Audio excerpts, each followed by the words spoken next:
بسم اللہ الرحمن الرحیم۔ السلام علیکم ناظرین، میں طارق اسماعیل ساگر آپ کی خدمت میں حاضر۔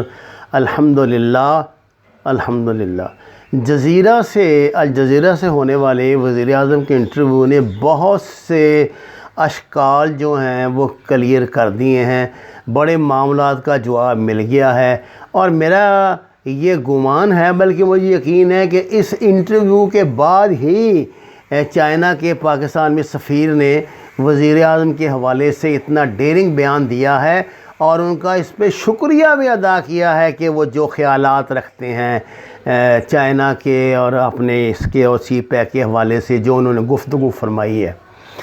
ناظرین کرام، طیب اردگان نے کچھ عرصہ پہلے جب ایک خصوصی رابطے پر وزیر اعظم عمران خان صاحب کو یہ بات بتا دی تھی کہ پاکستان کا جو سروائیول ہے، پاکستان کا جو معاشی مستقبل ہے وہ سی پی ای سی سے وابستہ ہے، اور اب چونکہ یہ فائنل مرحلہ آ گیا ہے، اس لیے جو سی پیک دشمن قوتیں ہیں وہ بھی پورا زور لگائیں گی، اندر سے بھی باہر سے بھی۔ مجھے نہیں پتہ جنرل باجوہ والا معاملہ کیا ہے۔ مجھے جنرل باجوہ کو پاکستان آرمی کو سرو کرتے ہوئے کہ 2-3 سال تو نہیں ہوئے، وہ کوئی کور کمانڈر رہے ہیں بلوچستان میں، D G I S P R رہے ہیں۔ اگر کسی کو تکلیف تھی، اتنی معلومات تھی تو تب نکال دیتا، کہہ دیتا نورانی صاحب تو اب بھی امریکہ میں ہی ہیں، تب بھی امریکہ میں ہی ہوں گے، اور ان لوگوں کے لیے کیا ہے ملک سے باہر جانا یا آنا، ان کے لیے تو ساری دنیا کے دروازے کھلے ہیں، تو اس وقت کہہ دیتے۔ اب خاص طور سے جب سے انہوں نے یہ کمانڈ سنبھالی ہے اس کی گوادر کی، تو اس طرح کی باتیں اور اس طرح کے سکینڈل جو نکل کے سامنے آ رہے ہیں، تو اس کا کوئی پس منظر دیا، کوئی پیش منظر تو ہوگا نا جناب، ایسے تو نہیں یہ باتیں ہوتی۔ تو طیب اردگان نے میرا جو سورس ہے، بہت مصدقہ سورس ہے، مجھے بتا رہا ہے کہ پاکستان کو آگاہ کر دیا تھا کہ بہت بڑی سازش اس حوالے سے ہو رہی ہے، بڑا پریشر آئے گا، اور آیا۔ امریکہ کی طرف سے پاکستان کا ناطقہ بند کر دیا گیا تھا اس سی پیک کے لیے، لیکن شکر ہے کہ ہم اللہ نے اس ملک کو استحکام بخشا، ہمارے جو حکمران ہیں ان کو اللہ نے ہمت دی، اور وہ جیسے تیسے اس پہ لگے ہوئے ہیں۔ گو کہ ہمارے کچھ جو یہ سوشل میڈیائی دانشور ہیں وہ تو اس کی چھٹی کروا چکے ہیں، انہوں نے تو سرخیاں جما دی ہیں کہ کام بند ہو گیا۔ یہ بھائی جان کام بند نہیں ہونا، یہ آپ کا بدگمانی ہو سکتی ہے، میں اس سے بڑا لفظ تو نہیں کہہ سکتا، یا آپ کی خوشگمانی بھی ہو سکتی ہے۔ یہ کام میرے بھائی بند نہیں ہوگا۔ کئی کام ایسے ہوتے ہیں جو کہیں جہاں سے چلتے ہیں اس کا ہمیں گمان بھی نہیں ہوتا۔ اللہ نے اس ملک کی قسمت بدلنی ہے، آپ جتنی جی چاہے مایوسی پھیلائیں، سن رات ماتم کریں، پاکستان کا ماتم کریں، پاکستان کی فوج کا ماتم کریں، پاکستان کی سیاست کا ماتم کریں، لیکن ایک میری بات یاد رکھیں، یہ اللہ کا انتخاب ہے میرے بھائی، آپ کا یا میرا نہیں ہے۔ کبھی اللہ والوں کے پاس بھی بیٹھا کرو، وہاں سے بعض باتیں مل جاتی ہیں۔ وہ ایک باؤنڈنگ لائن ہوتی ہے، ایک سرخ لکیر ہوتی ہے جس کو عبور نہیں کرنا۔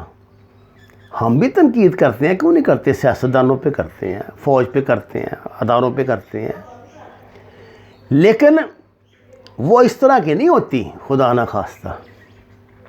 اور میں آپ کو بتا دوں، مستقبل پاکستان کا ہے، جو مرضی آپ کہتے رہے، سعودی عرب جو مرضی کرتا رہے، امارات جو مرضی کرتا رہے، امریکہ کرتا رہے، انڈیا تو کر ہی رہا ہے، اسرائیل تو کر ہی رہا ہے، یہ نہیں بھائی جان کام رکنے والا۔ آپ دیکھیے، یہ اب ایک ہماری جو بیوروکریسی میں ہوتی ہے نا، یہ ذرا لمبی سوچ کرتے ہیں نا جو ملازم ہوتے ہیں بیچارے باہر کے، کہ جی انتخاب دیکھ لیں اس کا، امریکن پریزیڈنٹ کا دوبارہ منتخب تو نہیں ہو جاتا، ہو گیا تو پھر تو یہی کنٹینیو رکھنی پڑے گی پالیسی، یہ کرنا پڑے گا، وہ کرنا پڑے گا۔ جو اہل رائے ہیں جو صاحب نظر ہیں، انہوں نے خان صاحب تک یہ بات پہنچا دی ہے کہ قبلہ کسی الیکشن کے نتیجے کا انتظار نہ کریں، اپنے کام میں لگے رہیں، جتنی جلدی ہو اسے پایا تکمیل تک پہنچائیں اور دیکھیں پردہ غیب سے کیا ظہور میں آتا ہے۔ دیکھیے نا ہمارے اندازے کیا تھے روس کے متعلق یہ، اور آج اس نے ایسا دھماکہ کیا ہے کہ بندہ حیران رہ جاتا ہے۔ یہ ہے ڈپلومیسی، یہ دنیا یہ میں آپ کو کہہ رہا ہوں، یہ 5th جنریشن، یہ 6th جنریشن وار ہے بھائی۔ یہاں باتوں کی سمجھ تب آتی ہے جب ان کے نتائج سامنے آتے ہیں، اس سے پہلے اپنی رائے جلسے کو قائم کر لے۔ روس نے چائنا اور انڈیا کی ڈیفنس منسٹروں کو آمنے سامنے بٹھا دیا ہے ماسکو میں، پڑھ لیا آپ نے۔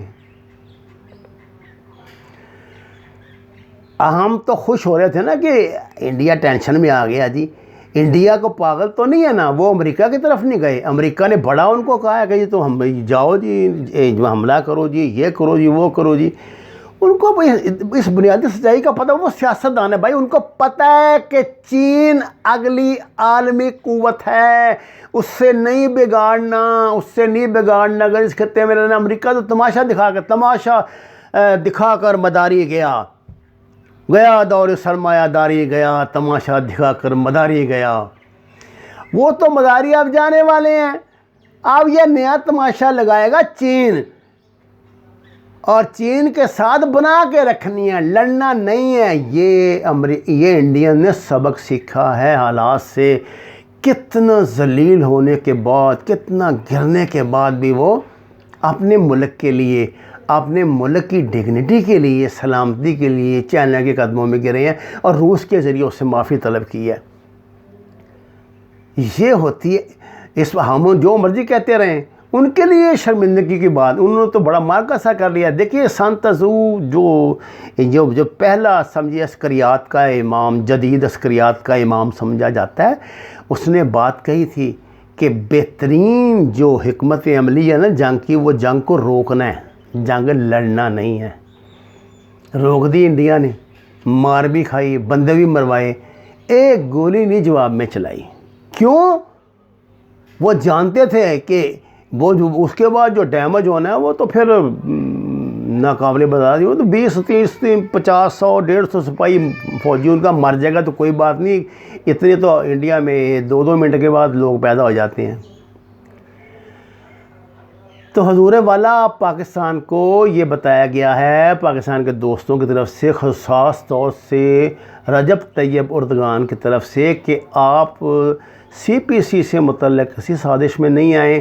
اس لیے میں کہتا ہوں کہ جنرل باجوہ کا مقدمہ ان پہ الزامات صحیح ہیں یا غلط ہیں، ابھی وقت نہیں ہے ایسے مسائل کو اٹھانے کا، چھیڑنے کا۔ وما علینا الا البلاغ المبین۔ ناظرین کرام، درخواست سے ہمارے چینل کو سبسکرائب کیجئے، لائکس دیجئے اور سچ کے سفر میں ہمارا ساتھ دیں۔ آپ کا بہت شکریہ۔